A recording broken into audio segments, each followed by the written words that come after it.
Mi ex suegro me quitó todo, pero su negocio fracasó y ahora quiere mi apoyo.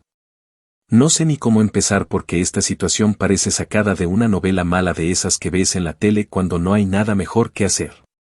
Hace unos años, pensé que tenía mi vida resuelta. Tenía una relación seria con Sara, mi novia de entonces, y honestamente, creí que sería la mujer con la que pasaría el resto de mi vida. Nos conocimos en la universidad, y lo típico, nos enamoramos, hicimos planes, soñábamos con un futuro juntos. Lo que no vi venir, y vaya que me arrepiento de no haberlo visto, fue el caos que vendría por estar cerca de su familia, específicamente de su papá, don Ernesto. Para que se hagan una idea, don Ernesto era un hombre de negocios exitoso, al menos en apariencia, y desde el principio me hizo sentir como parte de su mundo. Cuando nos comprometimos, me ofreció trabajar en su empresa familiar. Era un puesto decente, con buena paga y proyección. Al principio me sentí afortunado porque no todos los días te ofrecen una oportunidad así.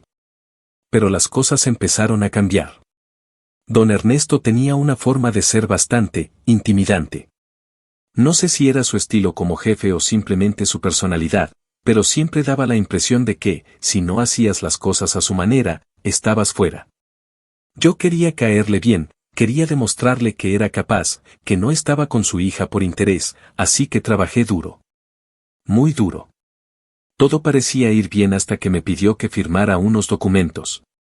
Me dijo que era por eficiencia porque el proyecto que estábamos manejando requería algunos ajustes legales. Y yo, idiota, confié. Ni siquiera me detuve a leerlos detenidamente. ¿Quién cuestiona al que será su suegro, no? Spoiler alert, esos documentos eran una trampa. Lo descubrí poco tiempo después, cuando la relación con Sara comenzó a fracturarse. Sí, resulta que el amor de mi vida no era tan perfecta como yo pensaba. Descubrí que me engañaba. Pero lo peor no fue solo eso, sino que cuando terminamos, su papá aprovechó la situación para destrozarme. De repente, todo lo que había trabajado en la empresa desapareció. Ernesto utilizó esos malditos documentos que firmé para endosarme responsabilidades financieras que ni siquiera entendía. Me quitó el auto, el dinero que había ahorrado e incluso los muebles que había comprado cuando Sara y yo vivíamos juntos. Fue como si me arrancaran todo de un tirón. Intenté defenderme, pero él era poderoso, tenía abogados, contactos, y yo, bueno, yo solo era un tipo normal que confiaba en la gente equivocada. Para colmo, Sara comenzó a esparcir rumores sobre mí. Que si yo había sido el tóxico, que si era un malagradecido con su familia, que si no estaba a su nivel. Perdí amigos, conexiones y, por un tiempo, también la esperanza de volver a levantarme. Avancemos 3 años. Sí, 3 largos años. Tuve que empezar de cero. No fue fácil, pero logré salir adelante. Aprendí a cuidarme y a no confiar tan ciegamente en nadie. Y justo cuando creía que ese capítulo de mi vida estaba cerrado, Ernesto reaparece. Esta vez, no con su actitud de superioridad, sino con una súplica. Su negocio está en la ruina, sus socios lo abandonaron, y ahora, por alguna razón que aún no entiendo, piensa que yo soy la persona indicada para ayudarlo. Me llamó, y aunque mi primer instinto fue reírme, no puedo negar que algo en mí se revolvió. ¿Quién hace esto? ¿Quién arruina tu vida y luego aparece rogando por ayuda? Actualización 1. Han pasado 3 días desde que publiqué esto, y sinceramente no esperaba que algo más ocurriera tan rápido. Pero claro, porque cuando tienes a alguien como don Ernesto en tu vida, parece que el drama nunca se acaba. El tipo me llamó. Sí, me llamó directamente. Ni siquiera sé cómo consiguió mi número porque lo cambié después de todo lo que pasó con Sara y su familia. Pero ahí estaba su nombre en la pantalla, y aunque todo en mí decía, no contestes, déjalo en visto y sigue con tu vida, lo hice. Supongo que parte de mí quería escucharlo arrastrarse o, al menos, entender qué tan grave era la situación como para que tuviera que tragarse su orgullo. La conversación fue incómoda. Su tono era completamente diferente al que recordaba. Don Ernesto siempre tuvo una forma de hablar que te hacía sentir que él estaba arriba y tú, abajo. Pero esta vez, sonaba humilde. Incluso nervioso. Después de los saludos forzados de rigor, soltó la bomba. Sé que quizá no es el mejor momento, pero necesito tu ayuda. Hubo un silencio incómodo porque, francamente, ¿qué se supone que respondes a eso? Solo atiné a decir. ¿Ayuda? ¿Con qué exactamente? Ahí fue cuando empezó a contarme que su negocio estaba en números rojos. Según él, la empresa había enfrentado varios problemas desde que yo me fui, ¿perdón? Él me echó, prácticamente. Dijo que había tomado decisiones apresuradas, que los socios no habían estado a la altura, bla, bla, bla. En resumen, quería que yo regresara a asesorarlo porque, según sus palabras, siempre fuiste el único que entendió mi visión. Y aquí viene la parte que más me sacó de onda. Antes de colgar, dijo algo que me dejó con la cabeza dando vueltas. Sé que cometí errores contigo, pero hay cosas que no sabes. ¿Qué cosas? Intenté preguntarle, pero rápidamente cambió de tema y terminó la llamada diciendo que esperaba que pudiera considerarlo y que lo pensara bien. Cuando colgué, me sentí confundido y, siendo honesto, también un poco molesto. ¿Qué demonios quiere ahora? ¿Por qué me busca a mí, de entre todas las personas, cuando tiene contactos, recursos y un historial de pisotear a quienes no le sirven? No puedo sacarme de la cabeza lo que dijo. ¿Qué quiso decir con cosas que no sabes? Parte de mí piensa que solo estaba jugando con mi curiosidad, pero otra parte, la que no ha superado del todo lo que me hizo, quiere respuestas. Sabía que la llamada de don Ernesto no iba a ser el final, pero lo que definitivamente no me esperaba era que Sara también volviera a aparecer en mi vida. Porque, claro, esto no sería un desastre completo si mi ex no se involucrara, ¿verdad? Todo empezó con un mensaje de texto. Era de un número desconocido, y decía algo como: Hola, sé que no tenemos la mejor relación, pero creo que deberíamos hablar. Es importante. Sara. Primero me reí. Luego me enojé. Después me quedé mirando el mensaje por un rato, porque, ¿qué podría querer ahora? Pasé días intentando olvidar lo que me hizo, como me dejó tirado mientras su papá me despojaba de todo, y ahora aparece queriendo hablar. Al principio pensé ignorarla, pero, como siempre, mi curiosidad me ganó. Acepté verla. Nos encontramos en un café al aire libre, porque, honestamente, no quería un lugar donde pudiera sentirme atrapado. Cuando llegó, casi no la reconocí. No sé si era el peso del tiempo o del estrés, pero ya no era la misma Sara que recordaba. Incluso su forma de hablar había cambiado, sonaba más insegura. Después de los saludos incómodos, fue directo al grano. Me dijo que su familia estaba pasando por un caos total. Que la empresa estaba casi en bancarrota, que algunos socios de su papá se habían ido llevándose más dinero del que deberían, y que la casa de su infancia estaba hipotecada. Todo esto me sonó a karma, pero lo que realmente me dejó en shock fue lo que dijo después. Mi papá te necesita más de lo que imaginas. Y no solo para el negocio. Le pedí que se explicara, pero se notaba que no quería darme todos los detalles de golpe. En cambio, cambió de tema y empezó a hablar de cómo su papá siempre me había respetado más de lo que quería admitir. Me costó no soltar una carcajada en su cara. ¿Respeto? ¿De verdad? Este es el mismo hombre que manipuló documentos para endosarme una deuda que no me correspondía. Fue entonces cuando Sara dejó caer la bomba. Él infló esas deudas a propósito. Quería que estuvieras atado al negocio, que no tuvieras opción más que quedarte. Sentí como si me hubiera golpeado un camión.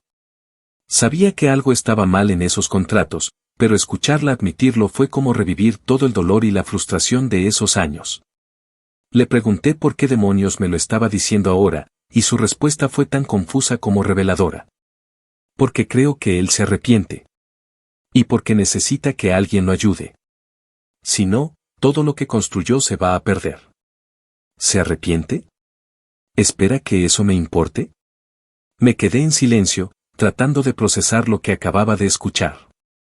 Antes de irse, Sara me miró con algo que parecía culpa, o tal vez era solo un intento de manipulación más, y me dijo: Sé que no tengo derecho a pedirte nada, pero piensa en ello.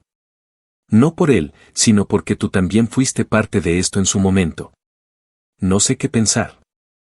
Estoy molesto, confundido y, lo admito, un poco tentado a saber más.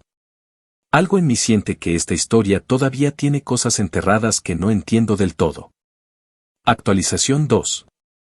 Han pasado un par de semanas desde mi reunión con Sara.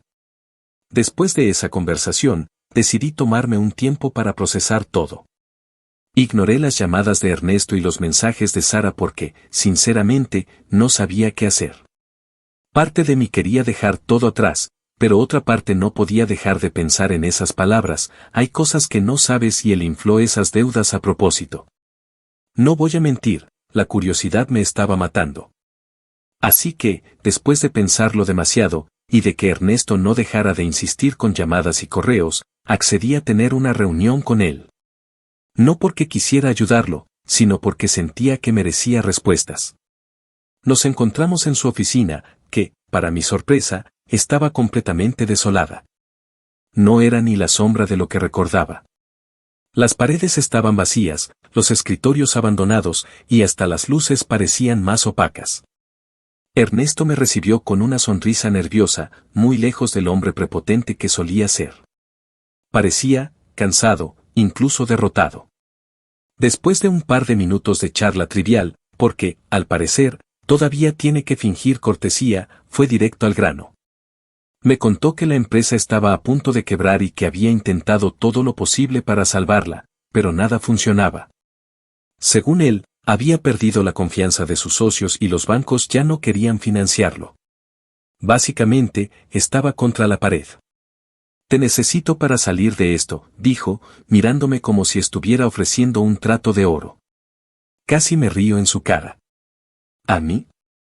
¿El tipo al que arruinaste? Pero me aguanté porque quería saber más.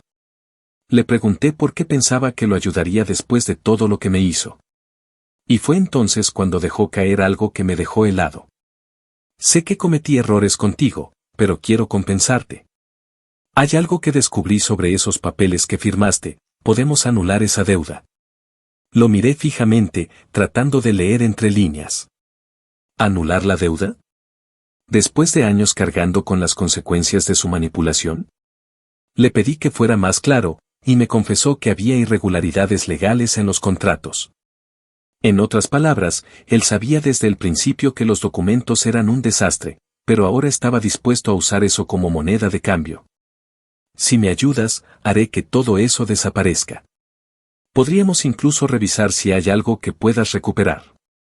Y aquí viene lo mejor: también me ofreció un porcentaje de las acciones si aceptaba entrar a la empresa para reestructurarla. Esto ya no era solo una súplica desesperada, era una jugada. Don Ernesto no había cambiado, seguía siendo un estratega manipulador, tratando de usar cualquier cosa para salir adelante. Pero al mismo tiempo, me dejó pensando. ¿Qué tan mal tenía que estar como para tragarse su orgullo y ofrecerme una parte del negocio? Le dije que necesitaba tiempo para pensarlo. No porque quiera ayudarlo, sino porque estoy empezando a ver que esto podría ser una oportunidad para entender todo lo que realmente pasó en esos años y, quizás, incluso recuperar algo de lo que me quitó. De cualquier forma, me sentí raro saliendo de esa oficina. Era como si hubiera visto a un león herido tratando de convencerme de que todavía tenía colmillos. Ahora tengo muchas preguntas. ¿Qué tan reales son esas irregularidades en los papeles? ¿Y qué está escondiendo Ernesto? Algo me dice que no me ha contado todo. Voy a hablar con un abogado antes de tomar cualquier decisión. No quiero caer en otra de sus trampas, pero al mismo tiempo, no puedo dejar de pensar que, tal vez, esta sea mi oportunidad para darle la vuelta a todo. Actualización 3.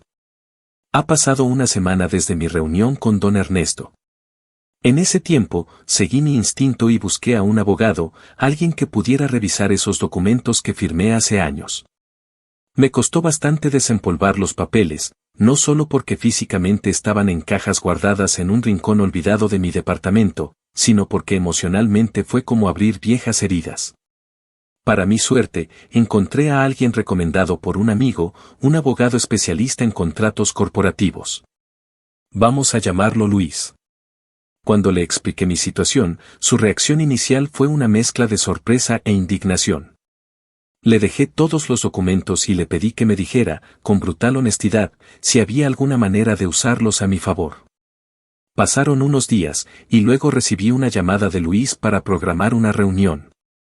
Cuando llegué, su expresión decía más que cualquier palabra.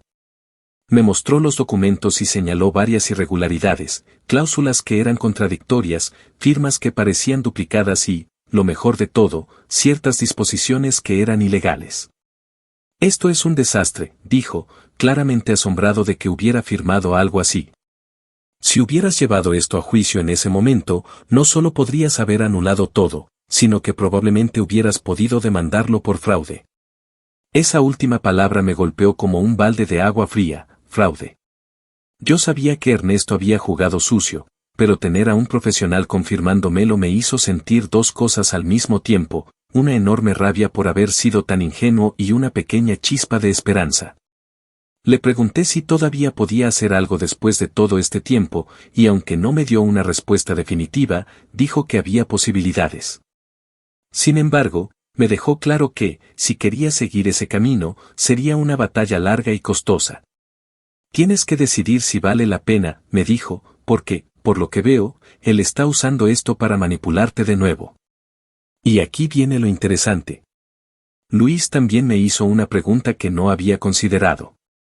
¿Por qué cree que eres tan importante para salvar su negocio? ¿Qué estás pasando por alto? Esa pregunta me dejó dándole vueltas a todo. Porque, honestamente, no tiene sentido que Ernesto me quiera de vuelta, y mucho menos que esté dispuesto a ofrecerme acciones y borrar esa deuda. Algo no cuadra, y ahora estoy empezando a pensar que esto va más allá de la ruina financiera. Esa misma noche, recibí otro mensaje de Sara. Era corto, pero directo. Mi papá quiere verte de nuevo. Dice que está listo para contarte todo. Por favor, no lo ignores. No sé si fue el tono desesperado o el hecho de que ya estoy metido hasta el cuello en esto, pero acepté. Quedé con Ernesto en un restaurante discreto, y cuando llegué, ya estaba esperándome con una carpeta en la mesa. No perdió el tiempo y empezó a hablar en cuanto me senté. Me contó algo que me dejó helado. Cuando firmaste esos papeles, no era solo para proteger el negocio. Había otras personas involucradas, socios que no querían que tú tuvieras tanta participación. Fue una decisión apresurada, pero ahora sé que fue un error. Le pregunté directamente si eso significaba que fui usado como un chivo expiatorio para cubrir alguna deuda o problema más grande, y aunque trató de darle vueltas al asunto, lo admitió. Dijo que, básicamente, me convirtieron en una especie de seguro para calmar a ciertos socios que no confiaban en mí.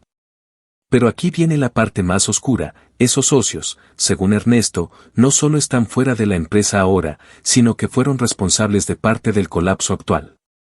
Y al parecer, algunos de ellos quieren recuperar lo suyo y están presionándolo para pagar. En ese momento, todo hizo clic. No me está pidiendo ayuda solo para salvar su negocio, me está pidiendo ayuda porque cree que, de alguna manera, puedo lidiar con los problemas que él mismo creó. No sé si sentirme más enojado o impresionado por la desfachatez. Lo único que sé es que Ernesto no me está contando toda la historia, y Sara, aunque parece estar del lado de la verdad, probablemente también está ocultando cosas. Decidí que no podía quedarme con lo que él me había dicho a medias, así que me puse a investigar. Aproveché algunos contactos que todavía conservo del tiempo que trabajé en la empresa y, después de un par de llamadas incómodas, logré conseguir algo de información sobre quiénes eran estos socios problemáticos. Resulta que Ernesto tenía a 3 principales inversionistas en esa época, todos ellos figuras bastante conocidas en el ámbito empresarial local. Pero había un hombre que destacaba más que los demás, Arturo Beltrán. Este tipo es famoso, pero no por buenas razones. Se sabe que tiene un historial turbio de negocios fallidos, demandas y, según los rumores, conexiones con actividades ilegales. Cuando escuché ese nombre, todo cobró un poco más de sentido. Arturo nunca confió en mí cuando trabajaba con Ernesto, de hecho, recuerdo que en más de una reunión me hacía preguntas agresivas, como si estuviera esperando que me equivocara. Ahora entiendo por qué, yo era un obstáculo para él. Lo que más me preocupó fue enterarme de que Arturo sigue teniendo cierta influencia en el negocio, aunque ya no sea oficialmente parte de la empresa. Según mi fuente, Arturo estaba presionando a Ernesto para que liquidara una deuda importante que nunca se saldó del todo, y parece que, en parte, esa fue la razón por la que inflaron mis contratos en su momento. Básicamente, fui una pieza en un juego mucho más grande. Con esta información, decidí volver a contactar a Luis, mi abogado, y le conté todo. Su reacción fue contundente. Si Arturo está involucrado, tienes que ser muy cuidadoso. Este tipo no juega limpio. Y si Ernesto te está acercando de nuevo, podría ser para usar tu nombre o tu reputación como escudo. Esa idea me dejó helado. ¿Es posible que Ernesto esté planeando algo aún peor? Luis me recomendó que documentara todo, incluso mis conversaciones con Sara y Ernesto, por si esto llegaba a escalar más de lo que ya estaba. Y hablando de Sara, aquí viene otra parte interesante. Después de unos días sin noticias de ella, me envió otro mensaje, pero este era diferente. Era una foto de un documento, un contrato entre Ernesto y Arturo, con mi nombre mencionado en una cláusula que básicamente me hacía responsable de cubrir ciertas pérdidas si las cosas salían mal. Esto fue la gota que colmó el vaso. Llamé a Sara, exigiendo explicaciones, y lo que me dijo fue, complicado. Me confesó que encontró ese contrato entre los papeles de su papá, y que lo había guardado porque sabía que, si yo lo veía, me daría cuenta de que toda la estrategia de Ernesto había girado en torno a mí desde el principio.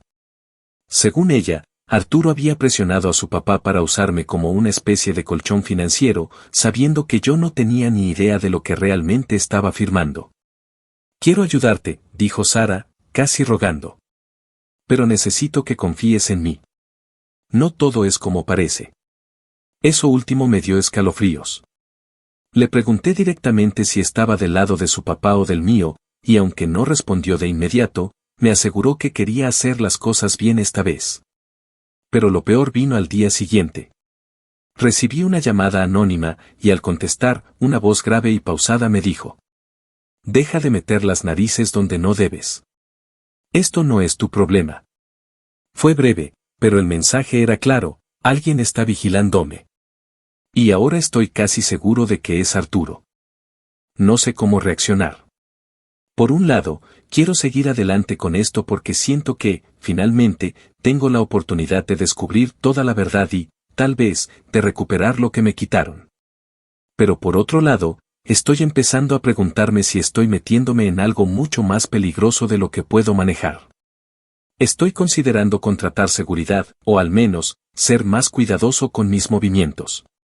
Porque si Arturo realmente está detrás de esto, no creo que se quede con las manos cruzadas. Actualización 4. Después de recibir aquella llamada anónima, me sentí en alerta máxima. Empecé a notar cosas que normalmente no habría percibido: un coche que parecía seguirme, mensajes sin remitente en mi buzón, incluso la sensación constante de estar siendo observado. No voy a mentir, estaba paranoico. Luis, mi abogado, me recomendó que tomara medidas inmediatas. Necesitamos pruebas de todo lo que esté pasando, dijo. Si esto escala, vamos a necesitar algo sólido que respalde tu versión de los hechos. Así que instalé cámaras en mi departamento y empecé a llevar un registro detallado de cada interacción que tenía con Ernesto, Sara o cualquier otra persona involucrada. También contraté un investigador privado, recomendado por Luis, para profundizar en los movimientos de Arturo. Sabía que no podía enfrentarlo directamente sin entender exactamente de qué era capaz. Mientras tanto, Ernesto seguía insistiendo en que nos reuniéramos. Era casi desesperante, como un niño que necesita atención. Finalmente, accedí a una última reunión, con la condición de que todo lo que dijera quedaría grabado, obviamente, sin que él lo supiera. Nos encontramos en un pequeño despacho alquilado por él, porque, según me explicó, había tenido que cerrar su antigua oficina para reducir gastos. Cuando llegué, Ernesto parecía más nervioso que nunca. Incluso sus usuales aires de superioridad habían desaparecido. Antes de que pudiera siquiera sentarme, empezó a hablar. Arturo se enteró de que te contacté.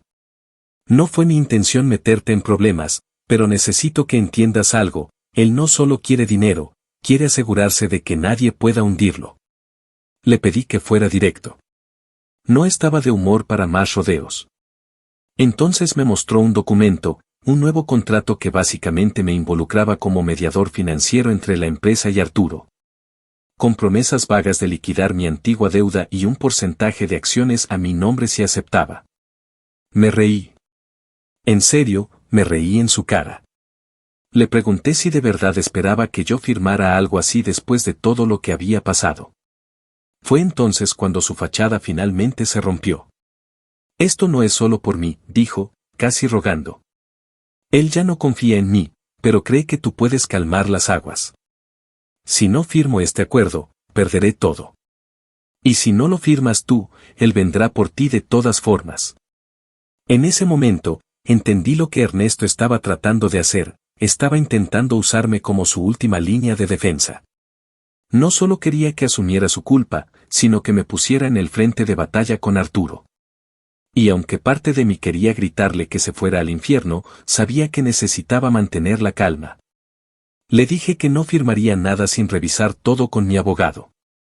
Eso pareció calmarlo un poco, pero algo en su mirada me decía que no había terminado de jugar todas sus cartas. Por otro lado, mi investigador privado finalmente me trajo información concreta sobre Arturo. Resulta que estaba lidiando con problemas legales por negocios turbios en otras ciudades, y aunque no podía confirmar nada, parecía que estaba usando el conflicto con Ernesto como una forma de generar efectivo rápido para cubrir sus propios problemas. La peor parte es que Arturo había estado investigándome también. Según mi investigador, había intentado acceder a registros relacionados conmigo y, aparentemente, estaba buscando algo que pudiera usar como leverage. Eso explicaría la llamada anónima y el ambiente de paranoia en el que había estado viviendo. Fue entonces cuando tomé una decisión, tenía que enfrentarlo, pero no en sus términos. Empecé a coordinar con Luis una estrategia legal para protegerme y, al mismo tiempo, preparar un contraataque. Sabía que no podía hundir a Arturo directamente, pero si jugaba bien mis cartas, podía desmantelar su influencia sobre Ernesto y, con suerte, recuperar algo de lo que me habían quitado. Todo esto me dejó con una sensación extraña. Por un lado, sentía que estaba acercándome a la verdad, pero por otro, sabía que estaba jugando con fuego. Y como si no fuera suficiente, recibí un mensaje de Sara esa misma noche. Por favor, no hagas nada impulsivo. Hay cosas que no sabes sobre mi papá y Arturo. Si quieres respuestas, necesito verte una vez más. Estoy agotado, física y mentalmente. Cada paso que doy parece abrir una nueva capa de este desastre, y aunque quiero salir de todo esto, sé que estoy demasiado metido como para retroceder ahora. Actualización final. Esto no es lo que esperaba escribir. Todo ha tomado un giro tan extraño y trágico que, sinceramente, todavía estoy procesando lo que pasó. Después de mi última conversación con Sara, estaba decidido a reunirme con ella y obtener respuestas. Pero esa reunión nunca ocurrió. Todo empezó una mañana cuando recibí una llamada de un número desconocido. Era un oficial de policía. Al principio pensé que tenía algo que ver con Arturo o las amenazas que había estado recibiendo, pero lo que me dijeron me dejó sin palabras. Ernesto había sido encontrado muerto en su oficina. Según el oficial, fue uno de los empleados que trabajaba en el edificio quien descubrió el cuerpo. Al parecer, Ernesto se había quedado trabajando hasta tarde, solo, como era su costumbre últimamente. Lo encontraron sentado en su silla, con un disparo en la cabeza y una pistola en la mano. Todo apuntaba a un suicidio. Pero no pasó mucho tiempo antes de que comenzaran a surgir preguntas. Según la policía, había demasiados detalles que no cuadraban. La posición del arma, las huellas dactilares, incluso había rastros de forcejeo en la oficina. Pronto quedó claro que esto no había sido un suicidio. Ernesto había sido asesinado. Los rumores comenzaron a correr como pólvora, y todos los dedos apuntaron a una sola persona, Arturo Beltrán. La policía no tardó mucho en encontrar razones para arrestarlo. Sus conexiones con Ernesto, su historial de amenazas y las disputas recientes sobre la deuda lo convirtieron en el principal sospechoso. Además, encontraron mensajes recientes entre Ernesto y Arturo que mostraban una creciente tensión entre ambos. Aunque no había pruebas directas, el caso contra Arturo parecía sólido, al menos en papel. Cuando me enteré de su arresto, me sentí extraño. Parte de mí estaba aliviado de que Arturo estuviera fuera de juego, pero otra parte no podía ignorar el hecho de que esto era demasiado conveniente. ¿De verdad Arturo sería tan descuidado como para dejar un rastro tan obvio? ¿O había alguien más tirando de los hilos? Sara, por otro lado, se mantuvo en completo silencio. No respondía a mis llamadas ni mensajes, lo cual no era usual en ella. Finalmente, una semana después de la muerte de Ernesto, me contactó. Nos vimos en un café, y lo primero que noté fue cómo había cambiado. Parecía más fría, más calculadora. Me dijo que ahora ella era la única dueña del negocio. Ernesto no había dejado testamento, pero por las leyes locales y al ser la única heredera directa, todo le pertenecía. Voy a encargarme de la empresa, dijo, con un tono que no había escuchado antes en ella. Mi papá arruinó muchas cosas, pero no voy a permitir que esto termine así. Ya no hay deudas con Arturo. Todo está bajo control. Eso último me dejó helado. ¿Cómo que no había deudas con Arturo? Le pedí que me explicara, pero evitó responder directamente. Lo único que dijo fue, las cosas ya no son un problema para nadie. Confía en mí. Cuando le pregunté directamente si creía que Arturo había mandado a matar a Ernesto, su respuesta fue aún más inquietante. ¿Importa? La verdad no cambiaría nada ahora. Esa frase me dejó con más preguntas que respuestas. Algo en su tono, en su mirada, me hizo sentir que sabía mucho más de lo que estaba dispuesta a contarme. Desde entonces, todo se ha calmado. Arturo sigue en prisión preventiva mientras se lleva a cabo la investigación, pero hasta ahora no han encontrado pruebas concluyentes en su contra. Sara, por su parte, parece haber asumido el control total de la empresa y la está levantando de las cenizas. Incluso me ofreció un acuerdo para compensarme por todo lo que perdí, algo que todavía estoy considerando. Y yo, sigo preguntándome qué fue lo que realmente pasó esa noche en la oficina de Ernesto. ¿Fue Arturo, desesperado por su dinero? ¿O fue alguien más, alguien que tenía tanto que ganar como perder en todo esto? La verdad es que nunca sabré la respuesta. Ernesto no era un hombre fácil de querer, pero nadie merece terminar así. Y aunque todo parece haber llegado a su fin, no puedo evitar sentir que esta historia todavía tiene piezas sueltas, que algo o alguien sigue en las sombras. Tal vez nunca lo sabré.